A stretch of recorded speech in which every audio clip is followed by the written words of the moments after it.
નમસ્કાર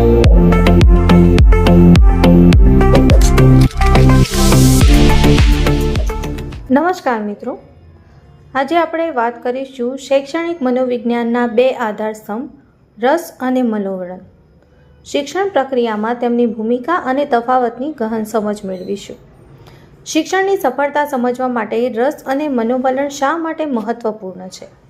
શૈક્ષણિક મનોવિજ્ઞાનમાં વિદ્યાર્થીની શીખવાની પ્રક્રિયાને બે મુખ્ય પરિબળો ઊંડી અસર કરે છે: તેમની રસ અને તેમનું મનોવલણ. રસ એ શીખવાની ચિંગારી છે જે ઉત્સાહ અને જોડાણને પ્રજ્વલિત કરે છે. મનોવલણ એ હોકાયંત્ર છે જે શીખવા પ્રત્યેના તેમના દૃષ્ટિકોણને દિશા આપે છે. આ પ્રસ્તુતિમાં આપણે આ બંને ખ્યાલોને ઊંડાણપૂર્વક સમજીશું, તેમના તફાવતોને સ્પષ્ટ કરીશું અને શિક્ષણમાં તેમના સંયુક્ત મહત્વનું વિશ્લેષણ કરીશું.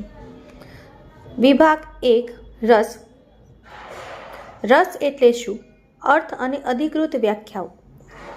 વ્યક્તિને કોઈ વિષય, કાર્ય કે પ્રવૃત્તિ પ્રત્યે જે આકર્ષણ, ઉત્સુકતા અને આનંદની લાગણી થાય છે તેને રસ કહેવામાં આવે છે. રસ એટલે વ્યક્તિને કોઈ કાર્ય કરવામાં સ્વાભાવિક આનંદ થવો. વિભાગ 2: રસની વ્યાખ્યાઓ. Crow and crow. રસ એ વ્યક્તિને કોઈ પ્રવૃત્તિ તરફ ખેંચતી આંતરિક શક્તિ છે. સ્ટ્રોંગ. રસ એ એવી લાગણી છે જે વ્યક્તિને કોઈ કાર્યમાં જોડે છે. રસના મૂળભૂત લક્ષણો: સ્વાભાવિક અને આંતરિક હોય છે, વ્યક્તિને સક્રિય બનાવે છે, આનંદ અને ઉત્સાહ ઉત્પન્ન કરે છે, સમય સાથે બદલાઈ શકે છે. રસના મુખ્ય પ્રકારો: જાતિજન્ય રસ, જેમાં રમવું, સાંભળવું જેવી ક્રિયાઓ છે. અર્જિત રસ, જેમાં વાંચન અને અભ્યાસ. અસ્થાયી રસ, તાત્કાલિક અને ક્ષણિક અને પરિસ્થિતિ આધારિત. સ્થાયી રસ, લાંબા સમય સુધી રહે છે, ઊંડો અને ટકાઉ. શિક્ષણ પ્રક્રિયામાં રસનું અનિવાર્ય મહત્વ: ધ્યાન અને સ્મરણ શક્તિ વધે છે, અભ્યાસમાં ઉત્સાહ વધે, શીખવાની પ્રક્રિયા સરળ બને. વિભાગ 2: મનોવલણ. હવે આપણે એ માનસિક દ્રષ્ટિકોણને સમજીએ જે વિદ્યાર્થીના વર્તનને દિશા આપે છે. મનોવલણ એટલે શું? અર્થ અને અધિકૃત વ્યાખ્યા.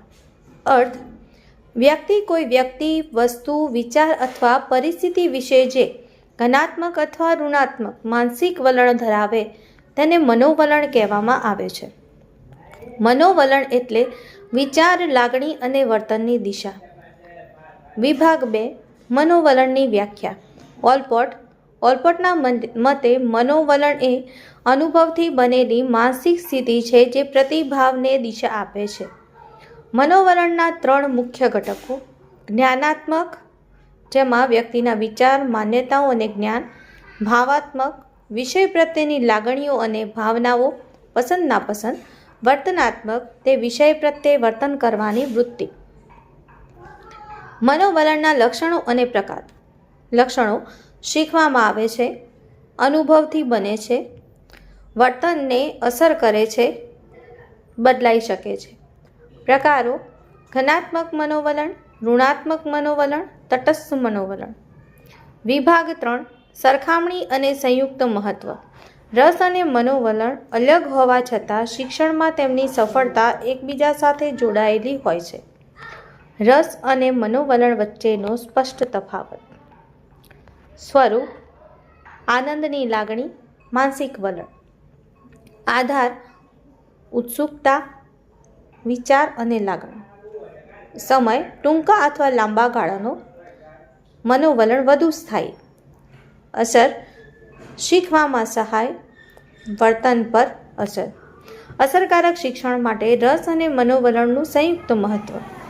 વિદ્યાર્થી કેન્દ્રીય શિક્ષણ શક્ય બને, અધ્યયન પ્રક્રિયા વધુ અસરકારક બને, વિદ્યાર્થીના સર્વાંગી વ્યક્તિત્વનો વિકાસ થાય, શિસ્ત અને નૈતિક મૂલ્યો વિકસે.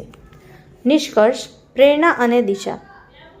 રસ અને મનોવલણથી સફળ શિક્ષણ મેળવી શકાય છે. રસ વિદ્યાર્થીને શીખવા પ્રેરિત કરે છે, જ્યારે મનોવલણ તેની શીખવાની દિશા નક્કી કરે છે. બંને શિક્ષણ પ્રક્રિયાના આધાર સ્તંભ છે. Thank you.